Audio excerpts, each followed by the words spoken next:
Hello friends. अब हम अगला रत्न के बारे में देखते हैं। तो अगला रत्न है पुखराज, जो हमने सीक्वेंस चक्रास के हिसाब से स्टार्ट की थी।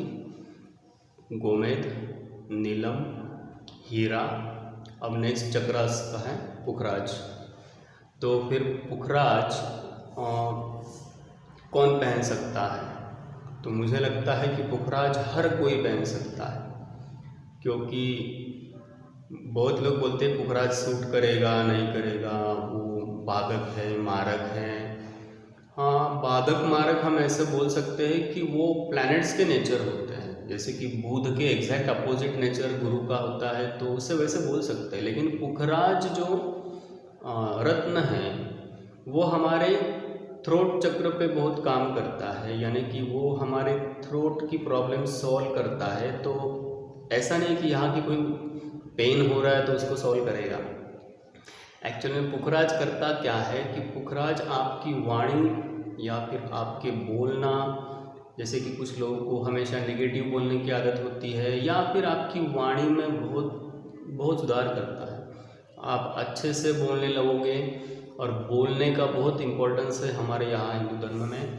तो बोलने का मतलब है आप ज्ञान की बातें भी करने लगोगे। तो मेरा सबसे पहला इशू है कि जो लोग कम्युनिकेशन सेक्टर में हैं, बिजनेस में नहीं बोल रहा हूँ मैं, कम्युनिकेशन सेक्टर का मतलब है कि जो हमेशा बोलते रहते हैं, जिनका काम है दिन भर बोलना, जिनको दिन भर बोलना है या फिर हर दिन का उनका प्रोफेशन बोलने के हिसाब से है, जैसे कि टीचर हो, प्रोफेसर हो, कोई लेक्चरर हो, ऐसे लोगों को पुखराज थ्रू आउट लाइफ पहन सकते हो। किसी भी राशि का हो, कुछ भी हो, लेकिन वो बोल रहे हैं तो उनका थ्रोट चक्र हमेशा काम करेगा। तो फिर उसको पावर देने के लिए पुखराज की ज़रूरत है। सेकंड ये भी है कि हमारे लाइफ में, जिसको हम सांसारिक लाइफ बोलते हैं, कि सांसारिक लाइफ में कोई सेटिस्फाइड नहीं है या फिर उसको स्टेबल रखना है। जिसकी कुंडली में गुरु अच्छा होता है तो उसकी सांसारिक लाइफ बहुत स्टेबल होती है। तो सांसारिक लाइफ स्टेबल का मतलब है कि थोड़ी प्रॉब्लम तो आएगी, लेकिन वो धीरे धीरे सॉल्व होते जाएगी। तो इस केस में मैं कहूँगा कि वैसे केस में तो हमेशा आपको क्या करना है, गुरु के रत्न को पहनना चाहिए। एक छोटा सा गुरु का 3 कैरेट या फिर 4 कैरेट या फिर 3 to 5 कैरेट वाला पुखराज आप हमेशा पहन सकते हो। किसी भी राशि वाला पहन सकता है। बोलने वाले फील्ड वाले हैं तो वो भी, किसी भी राशि वाले हो, किसी भी लग्न राशि वाले हो, वो भी पहन सकते हैं, क्योंकि ये कॉस्मिक कलर देता है ब्लू, जो फिर से मैं कहूँगा कोल्ड कलर है एज़ कम्पेयर टू वायलेट वगैरह के कंपैरिजन में कम है, लेकिन वो कोल्ड कलर है। तो डेफिनेटली आपकी कम्युनिकेशन बहुत इम्प्रूव करेगा।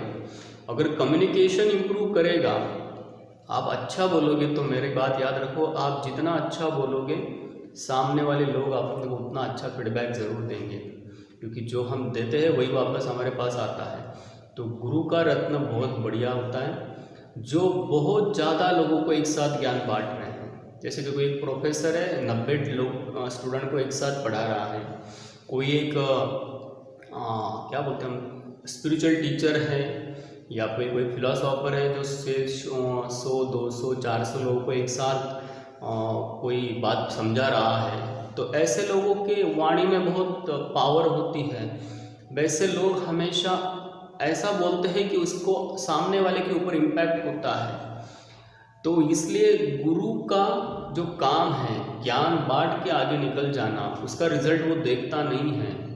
उसको पता है कि मुझे सिर्फ बताना है, सामने वाले को पसंद आए या ना आए वो तो उसके इंटेलेक्चुअल पे डिपेंड करता है, लेकिन वो ज्ञान दे के आगे बढ़ जाता है। तो ये गुरु की खासियत होती है। इसलिए गुरु अच्छा होने के बाद बहुत लोगों के ऊपर आपका इम्प्रेशन हमेशा रहेगा। यानी कि गुरु अगर अच्छा है तो आपका बहुत लोगों पे आप इम्प्रेशन या फिर आपका इम्पैक्ट हमेशा बना रहेगा। जो बड़े बड़े स्पिरिचुअल टीचर होते हैं उनकी यही बात होती है कि वो बहुत ज़्यादा लोगों के ऊपर क्या करते हैं, इम्पैक्ट करते हैं। तो इसलिए गुरु का रत्न पहनना कुंडली के हिसाब से, तो मैं कहूँगा ज़्यादा सोचने वाली बात बिल्कुल नहीं है, क्योंकि फिर भी मैंने जो जैसे लोग जनरल एनालिसिस करते हैं वैसे मैंने फिर से लिखा है कुछ राशियों के बारे में लिखा है कि ऐसा बोला जाता है कि वो 6 राशि जो मैंने नीलम के वक्त लिखी थी उनको गुरु का रत्न नहीं पहनना है। तो मैं इस बात को बिल्कुल अवॉइड करता हूँ। मेरा एनालिसिस हमेशा कॉस्मिक कलर बॉडी के रिगार्डिंग है। रत्न पहनने से कुंडली का भाग्य नहीं बदलता, ये मैं बहुत बार बोल चुका हूँ। फिर भी हमें अगर गुरु की कुछ एनर्जी कम दिख रही है तो हम पहन सकते हैं, लेकिन इसका मतलब ये नहीं है कि गुरु नीच राशि में है और हम पुखराज पहनेंगे फिर हमें बहुत ज़्यादा बेनिफिट मिलेंगे। मुझे नहीं लगता ऐसा कि गुरु अगर आपका ठीक ही नहीं है कुंडली में तो वो आपको वैसे रिजल्ट बिल्कुल नहीं देगा। और रही बात पुखराज की, तो पुखराज भी सिलोन पुखराज जो सबसे बेस्ट होता है, ठीक है ना, तो वो बहुत महंगा भी आता है। कम से कम वो 5-6 हज़ार कैरेट के आगे स्टार्ट होता है, तो वो 30-30 हज़ार कैरेट तक मिलता है। तो फिर पुखराज के लिए आपको मैं कहूँगा नीलम जैसे ही आपको ठीक से देखना पड़ेगा कि वो पुखराज हम पहन सकते हैं या ना पहन सकते हैं। अब मैं कुछ राशियाँ मैंने लिखी हैं, तो ये बहुत ऑब्वियस है कि धनु और मीन राशि, ठीक है ना, जैसे तत्व की बात नहीं कर रहा हूँ, अग्नि तत्व वगैरह, तो ये दोनों राशियाँ गुरु की है तो वो लोग आराम से पहन सकते हैं। धनु और मीन राशि वाले बिल्कुल पहन सकते हैं, क्योंकि लग्नेश है, लग्नेश गुरु है, तो उनके अंदर कोई गुरु के कैरेक्टर तो डेफिनेटली होंगे, उनका बिहेवियर भी अच्छा होगा। वो हमेशा सोचते रहेंगे कि हम लोगों के लिए अच्छा करें या ना करें।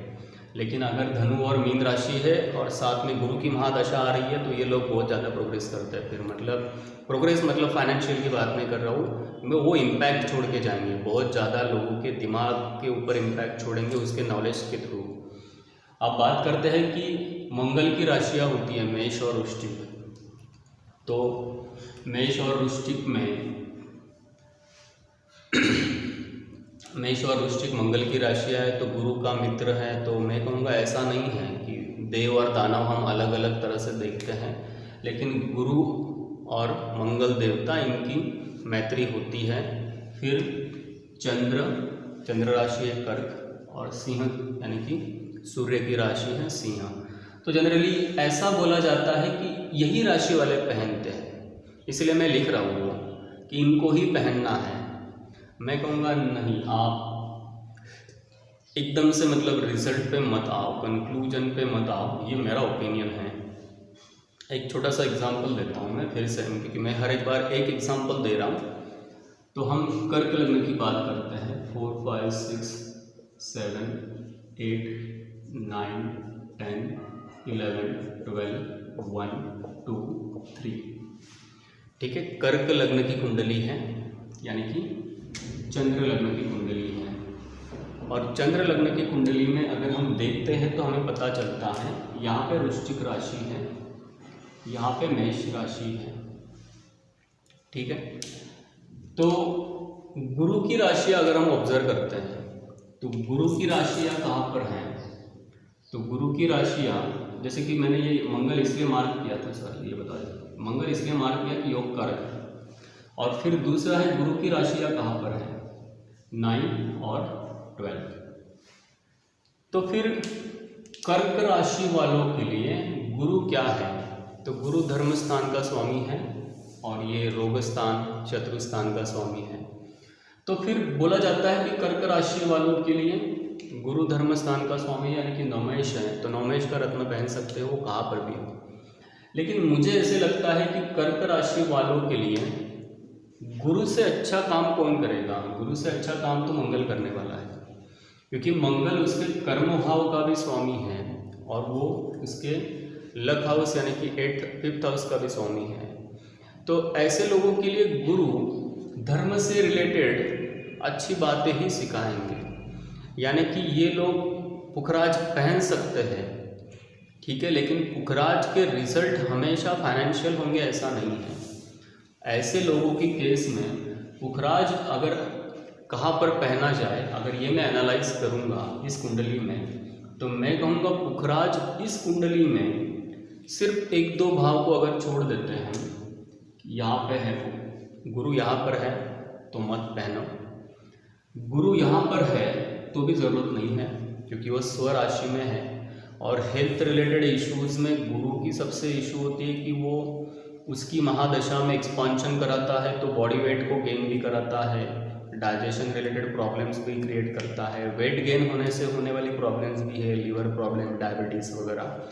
तो गुरु क्या करता है, गुरु के कृपा से सब आने लगता है, अपने आप सब आएगा, तो आदमी लिथार्जिक तो हो ही जाएगा। उसको कष्ट कराने वाले के लिए गुरु के बाद शनि की महादशा इसीलिए है, क्योंकि गुरु आराम कराएगा तो फिर शनि काम कराने का शुरुआत करेगा। तो फिर यहाँ पे भी ज़रूरत नहीं है, अगर गुरु इस राशि में है तो भी ज़रूरत नहीं है। गुरु कर्क राशि में उच्च का है तो मैं कहूँगा वहाँ पे भी ज़रूरत नहीं है। अब बात करते हैं, मैंने ब्लू में लिखा है क्योंकि ये अच्छी केस थी इसलिए, लेकिन अब गुरु यहाँ पर नीच का हो जाता है इस राशि में, और रिलेशनशिप में गुरु बाहरी लोगों के साथ रिलेशनशिप तो ठीक है, लेकिन वाइफ के साथ रिलेशनशिप में गुरु अच्छा काम नहीं करेंगे। तो इसलिए मैं कहूँगा यहाँ पर भी गुरु की रत्न की ज़रूरत नहीं है। तो गुरु का रत्न आप कहाँ पहनोगे, तो मैं कहूँगा गुरु का रत्न आपको डेफिनेटली पहनना है इस मंगल की राशियों में, क्योंकि ये योग कारक प्लैनेट है मंगल। अगर मंगल भी उसके साथ होगा गुरु के साथ इन्हीं दो भाव में, तो बहुत बढ़िया रिजल्ट देगा। मित्र राशि में है, स्व राशि में तो रिजेक्ट कर दिया मैंने, उच्च में भी रिजेक्ट कर दिया, कोई ज़रूरत नहीं है, क्योंकि बहुत बढ़िया काम करेगा वो। आप रत्न पहन के पैसे खर्च करने से अच्छा है आप दूसरा कोई काम करो। गुरु तो बोलता है कि दान करो, तो मैं कहूँगा पैसे दान कर दो भाई, उससे गुरु ही बेटर होगा। मतलब उसी आप 1 लाख का पुखराज पहनने से अच्छा है कि आप 1 लाख रुपए धीरे धीरे 10 सालों में दान कर सकते हो, हर साल 10,000 रुपये, उससे भी गुरु का बहुत इम्प्रूवमेंट होगा। मतलब गुरु तो ऐसे ही के लिए काम कर रहा है, तो वैसे भी आपका भाग्य तो बेटर होगा ही, लेकिन इन दो भाव में गुरु है तो आप जरूर पहन सकते हो। नीच राशि में मैंने यहाँ पे बोल दिया नहीं पहन सकते। यहाँ पे गुरु होगा 4th हाउस में, तो 4th हाउस के गुरु के रिजल्ट कुछ अलग हैं। जैसे कि मैंने कहा यहाँ पर होगा 5th में, तो वो लक बहुत बढ़ाएगा, यानी कि आप लकी पर्सन होंगे। लेकिन 10th में है तो वो आपकी प्रसिद्धि बढ़ाएगा, क्योंकि देखो नौकरी करने वाले जो लोग होते हैं, जो जॉब करते हैं हमेशा, तो उनकी जॉब सर्विस हाउस यानी कि 6th हाउस से देखी जाती है। 10th हाउस जॉब नहीं दिखाता है, 10th हाउस हमेशा सोशल रिस्पेक्ट, आपके काम से मिलने वाला सोशल रिस्पेक्ट दिखाता है। 10th हाउस से लोग देखते हैं कि उसकी नौकरी कौन सी होगी। मैं तो कहूँगा नहीं, 10th हाउस तो रिस्पेक्ट कितनी है प्रोफेशनल लाइफ में, आपके कर्मों के हिसाब से कितना रिस्पेक्ट है, ये 10th हाउस ज़्यादा बताता है। और कर्म भाव जो आपकी सर्विस हाउस है 6th हाउस, यानी कि आपको लोगों के हिसाब से कौन सा काम करना है, तो इसीलिए ये इन दोनों भाव से बेटर क्या है, वो यहाँ पे गुरु होगा तो ज़्यादा अच्छी बात है। वो स्व राशि में होने से अच्छा है कि वो यहाँ होगा तो वो आपकी प्रसिद्धि ज़्यादा बढ़ाएगा। अब बात करते हैं कि कौन से उसके खुद के कारक भाव हैं, कि बहुत सारे लोग बोलते हैं कारक भाव नाशयंती। मैं कहूँगा ऐसे कैसे होगा, उसका कारक भाव है तो वहाँ तो अच्छे रिजल्ट तो वो कुछ ना कुछ ज़रूर देगा। तो ये इसके कारक भाव हैं 2nd house and 11th house, तो यहाँ पहन लो। क्यों, क्योंकि वहाँ पे ये शत्रु राशि में है, यहाँ पे मित्र राशि में है, तो यही तो हमें देखना है कहाँ पे उसका बैलेंस कम हो रहा है। जहाँ पे बैलेंस कम ज़्यादा हो रहा है वहीं पे हम उसको इम्पैक्ट करेंगे। ऐसे हम मतलब चलो 1st हाउस में गुरु है, उच्च का गुरु है, तो क्यों पहनते ही क्यों हो, आप तो पहले से गुरु के नेचर वाले लोग विद कर्क राशि में, तो फिर मुझे नहीं लगता कि कोई ज़रूरत है। फिर बात करते हैं इस 12th और 7th में, तो 12th में मत पहनो, क्योंकि 12th का मतलब तो गुरु यहाँ पे स्पिरिचुअलिटी में थोड़ी प्रोग्रेस कराता है, और मुझे लगता है कि गुरु वहाँ पे कोई ज़्यादा बेनिफिट्स बिल्कुल नहीं देगा। अब बात करते हैं यहाँ पर कि 4th हाउस में गुरु क्या कराएगा, तो 4th हाउस में गुरु सुख भाव में गुरु कोई ज़्यादा इम्पैक्ट नहीं देता है, क्योंकि सुख का मतलब हम देखते हैं आपका घर, प्रॉपर्टी, घर के अंदर होने वाले सुख, यानी कि चलो एसी है और रेफ्रिजरेटर, मतलब घर के अंदर क्या क्या है। और इसका मतलब और ये भी होता है कितनी प्रॉपर्टी आप गेन कर रहे हो, कितने व्हीकल्स है, कितने कार्स है, कितने ये है।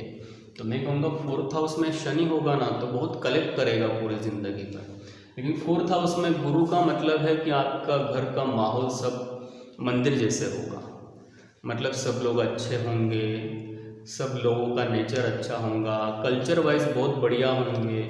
तो फिर पहले से बहुत बढ़िया है, तो इसमें क्या मतलब आई डोंट थिंक कोई ज़रूरत है।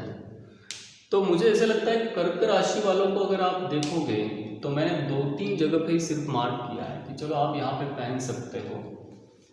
10th house, 11th house, 5th house and 2nd house.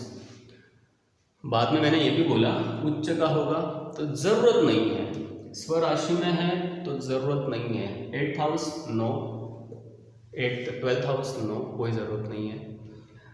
अगर फिर भी ये पर्टिकुलर पर्सन टीचिंग कर रहा है, यानी कि ये कोई प्रोफेशन में है जिसमें वो टीचिंग का जॉब कर रहा है या फिर वो टीचर है, तो मैं कहूँगा फिर भी पहन सकता है। ये गुरु यहाँ पर कहीं पर भी हो, क्यों पहन सकता है कि वो गुरु का रत्न ग्रह के हिसाब से नहीं, उसके चक्र के हिसाब से भी काम कर रहा है ना, तो फिर उसको बोलना अच्छा पड़ेगा। देखो मैंने बहुत सारे टीचर्स को मैं देखता हूँ, तो टीचर के बहुत सारे टाइप हैं।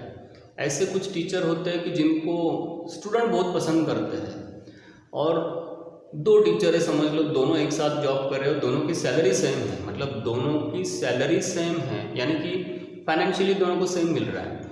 लेकिन एक टीचर है जिसको सब लोग पसंद कर रहे हैं, मतलब उसके स्टूडेंट 20 साल के बाद भी उसको क्या कर रहे हैं, रिस्पेक्ट दे रहे हैं। और दूसरा टीचर है सेकंड, उसको लोग पसंद नहीं कर रहे हैं, उसको मतलब स्टूडेंट कभी याद नहीं रखेंगे।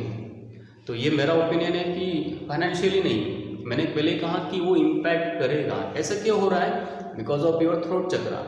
अगर आप अच्छी बातें कर रहे हो उस प्रोफेशन में रहकर, तो फिर आप उस पर्टिकुलर मॉब के ऊपर बहुत ज़्यादा साइकोलॉजिकली इम्पैक्ट, आपका नॉलेज छोड़ के जाओगे, आपके संस्कार दे के जाओगे, तो वो टीचर बहुत दिनों तक लोग उसको याद करेंगे, उसके हज़ारों स्टूडेंट उसको याद करेंगे। मतलब वो कहीं पे भी जाएगा तो उसको स्टूडेंट मिलेंगे तो वो उसको बहुत रिस्पेक्ट देंगे, लाइक दिस। तो मैंने कहा कुंडली के हिसाब से नहीं बोल रहा हूँ मैं, आपकी कम्युनिकेशन बहुत बढ़िया होगी बिकॉज ऑफ दैट गुरु कहीं ना कहीं पे अच्छा है, नहीं है इट्स ओके, चलो इसमें ठीक नहीं दिख रहा है कुंडली में, लेकिन फिर भी हमें लगता है कि हमें कम्युनिकेशन बढ़ानी है, अच्छी करनी है। तो बुध कम्युनिकेशन का प्लैनेट है ऐसा लोग बोलते हैं, लेकिन मैं कहूँगा नहीं, बुध कम्युनिकेशन का नहीं है, बुध एनालिसिस का कारक है। मतलब बुध जो प्लैनेट है वो एनालिसिस करता है, इट इज इंटेलेक्चुअल पर्सन, इनका बुध अच्छा होगा। इंटेलेक्चुअल के साथ आपकी स्पीकिंग अच्छी है, तो स्पीकिंग अच्छी है यानी कि कम्युनिकेशन हाउस, तो कम्युनिकेशन हाउस तो ठीक है, लेकिन साथ में थ्रोट चक्रा को जो एनर्जी देगा वो नहीं हमेशा पुखराज होगा। तो मुझे लगता है कि पुखराज का एनालिसिस राशि के हिसाब से तो बिल्कुल मत करो, ये मेरा तो पहले से मानना है हर एक राशि के लिए, क्योंकि आप ऐसा बिल्कुल नहीं बोल सकते कि ये राशि वाला पुखराज पहन ही नहीं सकता। नहीं, मैं कहूँगा पुखराज हर रत्न हर कोई पहन सकता है, आपको जस्ट एनालिसिस की ज़रूरत है। तो पुखराज में तो मैं कहूँगा रत्न कहाँ पर है, तो पुखराज के ऊपर रत्न वगैरह वो टोपाज की नहीं बात करता हूँ मैं, तो बेटर है कि पुखराज सिलोन का पहनो, क्योंकि आजकल इंडिया में अच्छे स्टोन तो सिलोन के ही मिलेंगे पुखराज में, और फेंट या फिर डार्क येलो भी मिलेंगे। सेकंड है कि बैंकॉक के पुखराज मिलते हैं, लेकिन वो नीलम जैसे नहीं होते हैं, मतलब वो ऑलरेडी थोड़े से बेटर रिजल्ट देते हैं, क्योंकि जो बेसिकली वाइट और येलोइश शेड के सफ़ायर मिलते हैं उनको ही हीट ट्रीटमेंट से बनाए जाते हैं। इसलिए मैंने कहा था बैंकॉक के सफ़ायर यानी कि पुखराज काम करते हैं। इंडिया में आधे पुखराज तो वही होते हैं, या फिर मैं कहूँगा 70% तो वही बेचे जाते हैं। और रही बात कॉस्टली स्टोन, बिल्कुल है, कॉस्मिक रे ब्लू है, आप पहन सकते हो, डेफिनेटली पहन सकते हो, कोई भी पहन सकता है, सिर्फ आपकी कुंडली की एनालिसिस प्रॉपर होगी तो आपको 9 स्टोन में से एग्जैक्टली 1 या 2 स्टोन डेफिनेटली पहना ही जा सकते हैं। तो स्टोन कुंडली के हिसाब से, आपके प्रोफेशनल लाइफ के हिसाब से, आपकी फैमिली लाइफ, आपकी हेल्थ, इन सब को एक साथ डिस्कस करके फिर हम स्टोन को डिसाइड कर सकते हैं। ऐसा बिल्कुल नहीं है कि उच्च स्वराशि तो पहना दो, तो मैं कहूँगा ये बिल्कुल गलत है मेरे हिसाब से। और रत्न हमेशा हमारे शरीर पे जो चेंजेस करेंगे वही हमारा सबसे मेन इम्पैक्ट है। रत्न हमारी कुंडली नहीं बदलने वाले हैं, बिल्कुल नहीं। रत्न हमेशा हमें चेंज करेंगे, हम उसके अकॉर्डिंग काम करेंगे तो हमारे भाग्य में जो है उसे हम फेस कर सकते हैं। तो ये मैं 2-3 बार पहले ही बोल चुका हूँ। आपको वीडियो पसंद आया होगा तो आप लाइक करो, शेयर करो, और कमेंट बॉक्स में कुछ सजेशन होंगे तो वो भी लिखो। डेफिनेटली कि जेमस्टोन एनालिसिस मुझे लगता है कि एक प्रॉपर प्रोसीजर से ही होता है कि आप थोड़ा सा रुक कर उसको देखो। मैंने पहले ही बोला कि लास्ट वीडियो में कि डिस्कशन भी थोड़ा सा होना चाहिए क्लाइंट के साथ कि उसको कौन सी प्रॉब्लम एक्चुअली है, मतलब क्योंकि प्रॉब्लम के हिसाब से ही होता है। जैसे कि हम किसी डॉक्टर को घर से कंसल्ट नहीं कर सकते, उसके पास जाना पड़ता है, वैसे ही बात ये भी है। तो ठीक है, ओके फ्रेंड्स, थैंक यू।